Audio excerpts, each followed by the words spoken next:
Yun naman pala yung paniwala po ninyo. Bakit hindi ka umuwi para frontally harapin yung mga kaso, yung mga aligasyon laban po sa inyo? Bakit po kayo nagtatago? At yung claim po ninyo na ipapapatay kayo, malabo po. Nasanay kasi kayo sa kill ng previous administration. Hindi na po ito Duterte administration. Sa Duterte administration lang po yung kill.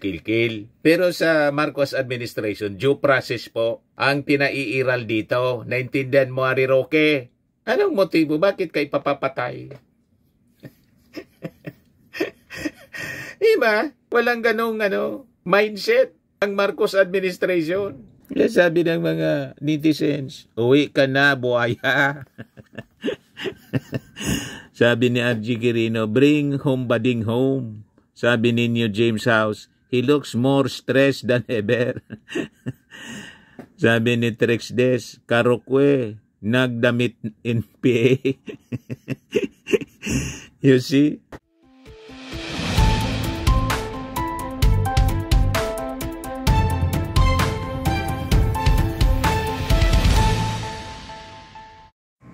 Hello po mga kababayan, si Dante Maravillas. As you know, yung passport po ni Atty. Harry Roque, pati ni Cassandra Ong, kansilado na.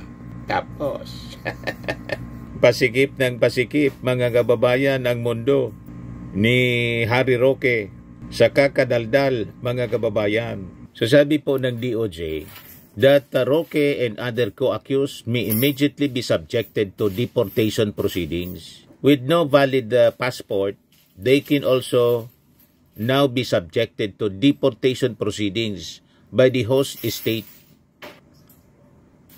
where they may be located.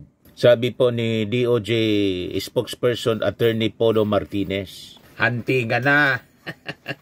Nakatimbre na mga kababayan sa Interpol. Si Atty. Harry Roque. Yung sigaw nila, mga kababayan palagi dyan sa dahig na bring him home, bring Duterte home, magiging bring Harry Roque home. Diba, mga kababayan? Paliwanag ni Martinez mga kababayan, sino mang anyang akusado whose passport has been cancelled is barred from leaving the country and serves as a restriction to his or her constitutional right to travel. Paliwanag ni Martinez na if the accused are in another country, their movement will become limited as they will no longer be able to exit the foreign country's borders or travel to another country.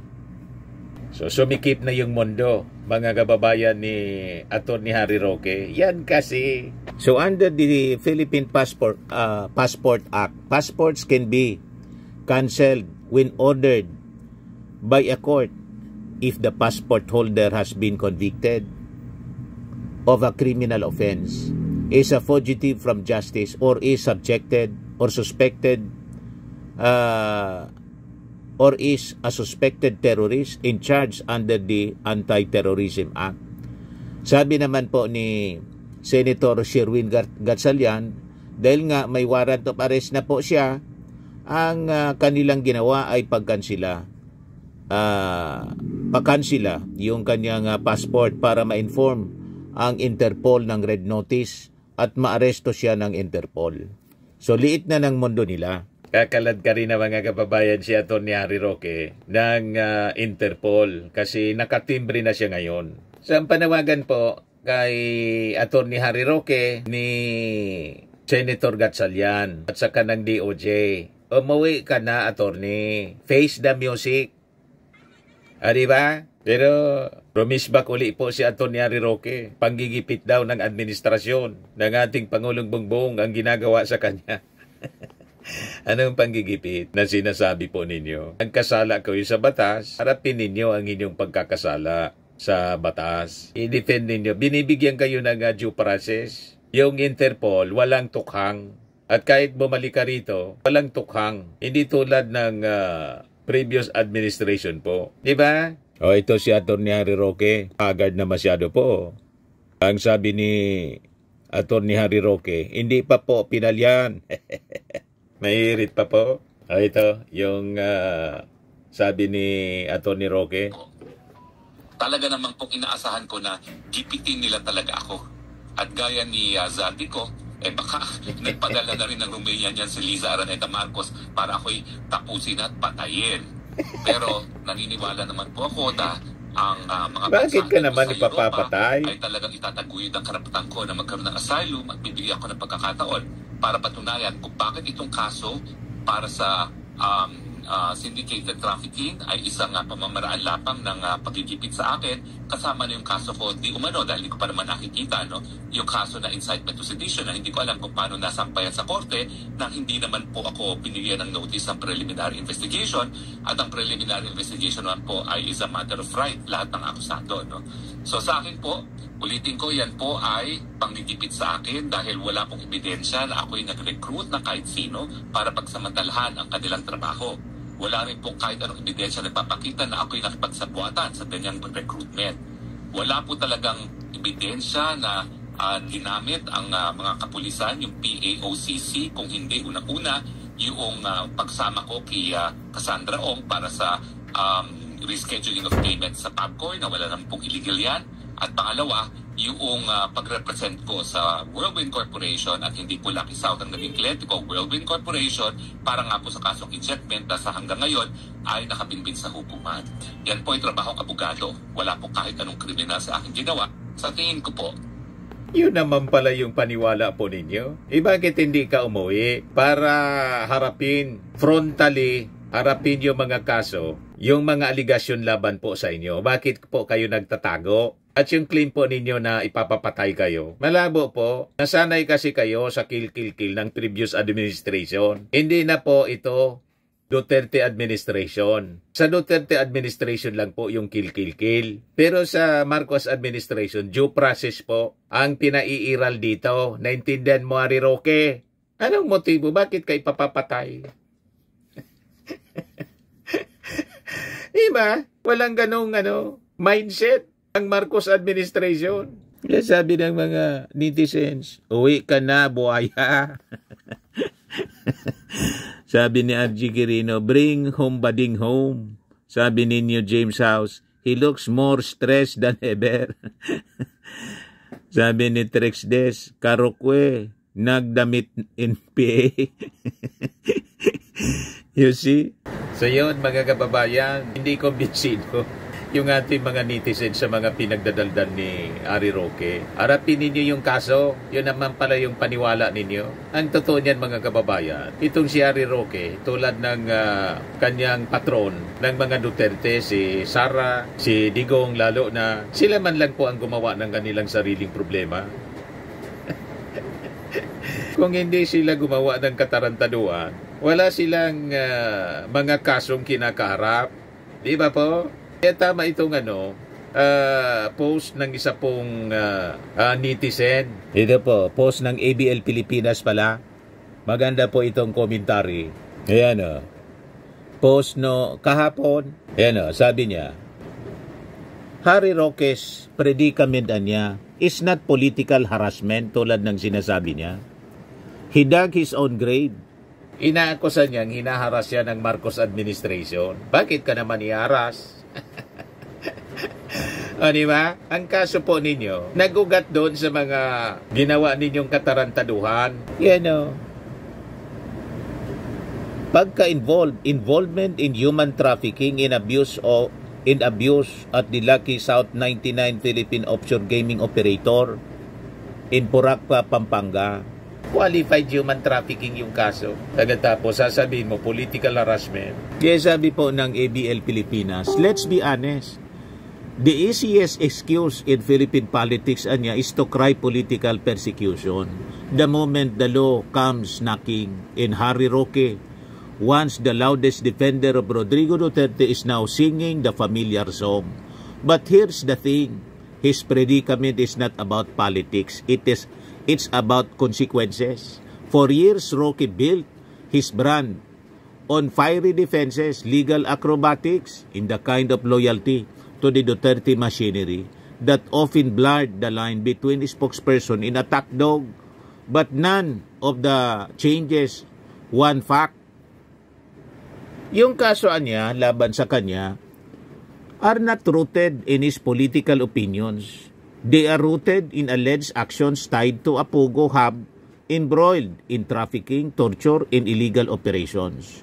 You don't get an arrest warrant, a red notice request, and a move to cancel your passport because you praise Duterte too much. You get all that because authorities believe there is probable cause supported by evidence, witnesses, and legal proceedings. Calling this harassment is an insult to people who experience actual political persecution. Let's break it down, sabi po ng ABL Pilipinas. Yung kaso niya is not about speech, it is about conduct. This is not about viral quote, a press briefing, or his die-hard loyalty to Duterte. It's about alleged involvement, direct or indirect, in a Pogo hub linked to qualified human trafficking, one of the gravest crimes under Philippine law. Pangalawa, it's not the government that politicized this. Si Roque niya ang gumawa ng politika dito, pinulitika niya. Instead of answering the charges head-on, he defaulted to the classic escape hatch. I'm being targeted because I supported Duterte.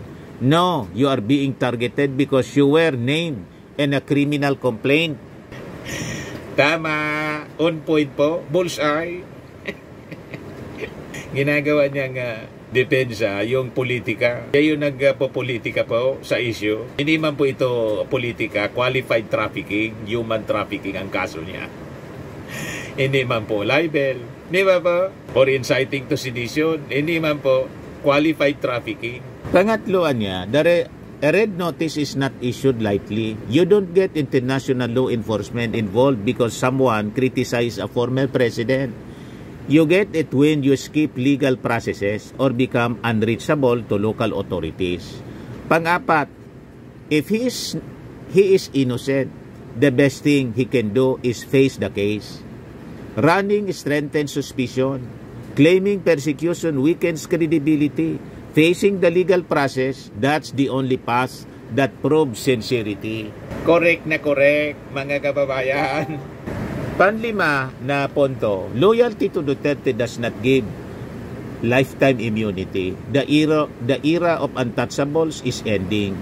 Being a diehard does not erase liability. Even the most powerful clans eventually face accountability. Bottom line, sabi po ng ABL Pilipinas, Harry Roque's crisis is not political harassment. It's the direct result of the decisions he made, the circles he moved in, and the risk he took. In the end, it's simple. He dug his own grave. Now he has to climb out of it, not by shouting persecution, but by answering the charges. Maliwanag po, mga kababayan. Hindi uubra itong mga sinasabi ni Atty. Harry Roque na political persecution. Ginagamit mo lang po ang issue kay Digong. Hindi ka man nga kailangan ni Digong. Hindi ka kinuhang abogado ni Sara. Kaya lang, dumidikit para hoping na magagamit mo siya sa iyong application for political asylum. Na-denied pala, mga kababayan, dyan sa the Netherlands. And I think may application siya sa Germany daw. O ngayon, lumit ang mundo mo kasi kansilado yung passport mo, hindi ka na makagalaw. At malamang sa malamang, it is just a matter of time. Kakalad ka rin ka na ng Interpol para ibalik dito sa Pilipinas to face the music. Di ba? Ituloy mo lang yung bangag. Habang hindi ka pa nakakulong. I-maximize mo na yung pangangantyaw na bangag. Sayaw-sayaw ka. Kasama si Marlica. Ngiwi, butod. Okay? Magsawa ka ng bangag. Wala kang tigil sa kakadaldal at nangingialam ka sa mga problema na dapat sana hindi mo ang problemahin mo yung human trafficking case mo. Tama pa, mga kababayan? Ayan man lang po ang ating short video at sa inyo nitong napakagandang product. I am Worldwide Amazing Pure Organic Barley, powdered drink mix from Australia. Yung mga gustong mag-try nito po, bumili at magnegosyo, mag-message na lang po kayo sa amin. Dante Maravillas sa Facebook account ko po. Lagi ninyong tatandaan sa buhay, you become what you believe. Tulad na nangyari kay Harry Roque. Yan ang paniwala niya kasi. Ang paniwala niya kasi mali. Ayan ang inabot niya. Patong-patong na kaso. Dumaldal ka lang ng dumaldal. Bye-bye po. Hello po mga kababayan. Salita na po si House Majority Leader Sandro Marcos sa naging akusasyon ni Saldico kanina. Nasangkot din si Sandro Marcos daw sa insertion amounting to 50 billion pesos. So ito yung press statement po ni Sandro Marcos. Sabi niya, anyone can sit in front of a camera from abroad and spew lies. The statement from the newly crowned champion of the DDS cabal, former Congressman Saldico, are frankly as fantastical as they are false. I hope that the public can be reminded that we are talking of a person with no credibility, whose vested interests are to release these videos to destabilize the government. This is someone who our kababayans know to be the architect of this mess, yet continues to insult their intelligence by saying wala siyang nakuha. Evidently, the only path he sees for himself is one where he steers political chaos in the hope of escaping his own legal troubles. Gusto niyang pabagsakin ang kasalukuyang administrasyon para maabsuelto siya sa kanyang mga krimen. In fact, the intel suggests he already struck a deal with those who stand to benefit from such a change. Congress is a collegial body and decisions are made through a process of election. Saldico was removed as appropriations chairman because members, quote, whined of his insatiable greed and corruption, not because of the whim of any individual.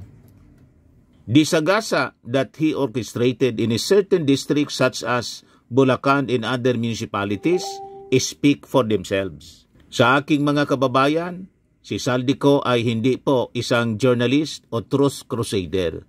Siya po ay isang kriminal na umiiwas sa hustisya. Huwag po tayong magpapabudol sa kanya. Hindi ito revelasyon, ito ay destabilisasyon. Yan mga kababayan ang naging pahayag, matatalim na pahayag ni House Majority Leader Sandro Marcos. So, diretsahan na po na tinawag ni Sandro Marcos si Saldico bilang isang kriminal. Ang intensyon po, i-destabilize yung ating gobyerno, ang gobyerno ng kanyang tatay, administrasyong Marcos, kasi base daw sa intel na kanyang nasagap, nakipag-deal na itong si Saldico na maabsuelto siya in kaso magtagumpay ang destabilisasyon at magkaroon ng change in leadership. At siyempre, sabi nga natin, ang iopo nila si Sara Duterte. So yun mga kababayan ang diretsahan na sinabi ni Sandro Marcos bilang reaksyon niya sa latest na video na pinalabas po ni Saldico kanina. Anyway, ang ating Pangulong Bongbong Marcos, relax na relax po. Confident siya sa stability ng kanyang administrasyon. Sige lang po ang trabaho. Yan ang ating Pangulo. Binisita ni Pangulong Ferdinand Marcos Jr. ang Ningning 6.55 megawatt solar rooftop project sa Naik, kung saan 1,986 na tahanan ang nakikinabang sa malinis na kuryente, dagdag kita at community services tulad ng street lighting, roof repairs, and training programs. Binigyang diin ng Pangulo ang tulong ng proyekto sa pagpapababa ng mahigit 6,200 toneladang carbon dioxide at malaking ambag nito sa pagpapalakas ng grid upang mapatatag ang supply ng kuryente at makabawas sa brownout. Pinangunahan ni PBBM ang panawagan sa mas malawak na pagtutulungan ng gobyerno, pribadong sektor at komunidad para sa mas maliwanag at malinis na kinabukasan. Hindi po nagpapaapekto yung ating Pangulo. Tingnan ninyo. Sige lang po ang trabaho niya, mga kababayan. Tutok na tutok. Yan ang mga beneficiaries, mga kabahayan, mga kababayan. Tuwang-tuwa yung ating mga kababayan. Yan ang presidente. Di ba?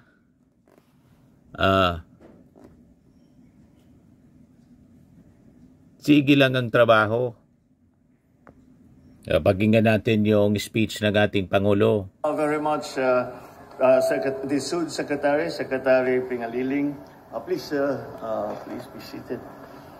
Interior and Local Government Secretary and anak ng Cavite, John Vic Remulla. Energy Secretary Sharon Garin. Joy Nostalgia. I specifically asked what was that name, Joy Nostalgia, and I was right. There is a story behind it.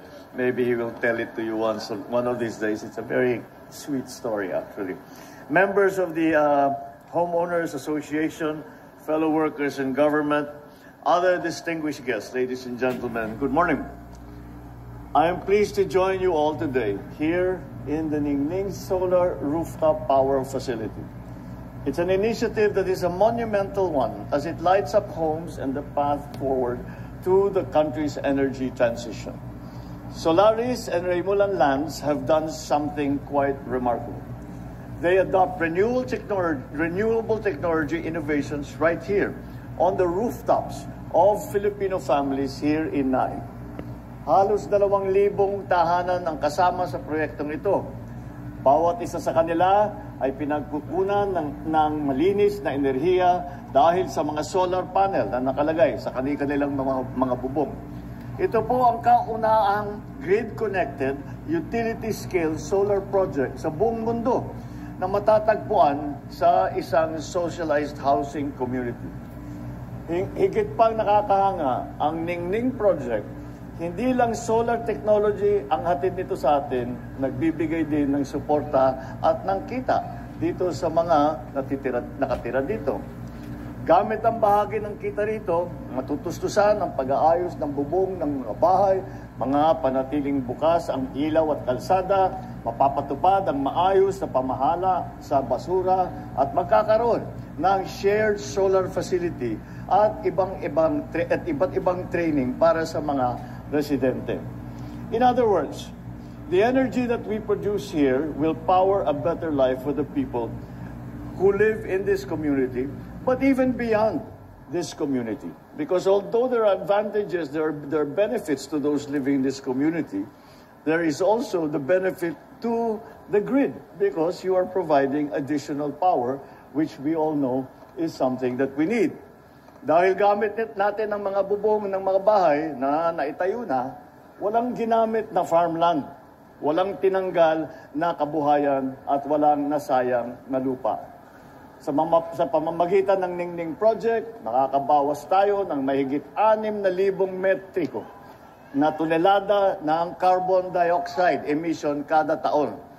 Para tayong nag-alis ng halos 1,000 sasakyan sa ating mga kasada. Kaya't mas makakatulong tayo sa ating kalikasan. And the rest of the world has noticed. This project has already won gold for ESG Integration Excellence and silver for Sustainable Renewable Energy Initiative of the Year for the Asian Power Awards 2025. Congratulations. You have managed to bring Filipino innovation to the world stage. And for that is a very, very important step for the Philippines and, for that matter, the solutions that we are trying to find. This is, when we talk about climate change, when we talk about the shift from fossil fuels to renewables in terms of our power production, we always have to say that this is a new situation that we have never faced before. And therefore, we must come up, we must be creative and be able to find different solutions And we cannot continue to do the same things that we did before. This is a prime example of that creativity, of the new thinking, of innovation that brings technologies together in an imaginative and innovative way, and to the advantage to the residents here, to the power generation in our country, to our shift from fossil fuels to renewables. It is that much search for win-win solution. So well done and congratulations. Because this is how we move forward with efforts that both benefit our environment and our people. I believe that this community in Naik is just the beginning. Ladies and gentlemen, I'm truly excited by what the Ningning project shows about what the future can be. Imagine what we can do if we replicate this sort of effort in neighboring communities and later on the rest of the country. Patuloy tayong kumikilos upang tugunan ang lumalalang epekto ng climate change. Ngunit alam natin hindi ito kayang aksyonan ng iisang sektor lamang. Kailangan natin ng tulong ng bawat komunidad, bawat pamilya, bawat Pilipino.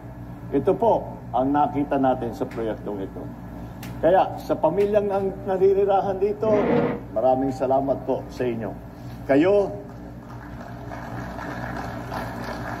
Kayo ang punot dulo ng proyektong ito. Ang inyong mga tahanan ay bahagi ng isang pagsisikap upang bumuo ng mas maliwanag na kinabukasan at mas malinis na kapaligiran. To Solaris, Remulan Lands, Joy Nostalgia Foundation, and our other partners, let us continue working together, breaking new ground. On our end as a government, we will continue improving our processes so we can promote and support and accelerate more innovative renewable energy projects just like this. Indeed, our collaboration demonstrates what can be achieved when the government, the private sector, and communities work together to create sustainable solutions. Muli, sama-sama po tayong magsikap upang makamit ang isang mas maganda at maliwanag na kinabukasan, mamanahin at ipagmamalaki ng ating mga anak. Maraming salamat po. Magandang umaga po sa inyo lahat. Di ba mga kababayan? One of a kind. Ito yung project ginagawa ng ating gobyerno in collaboration po sa pribadong mga grupo para mapaganda ang ating mga communities. Renewable energy. Ningning Solar Power, Rooftop Solar Power Facility. Yan ang ating Pangulo. Hindi po nagpapapito sa mga intriga kung ano-ano mga paninira. Di ba pa?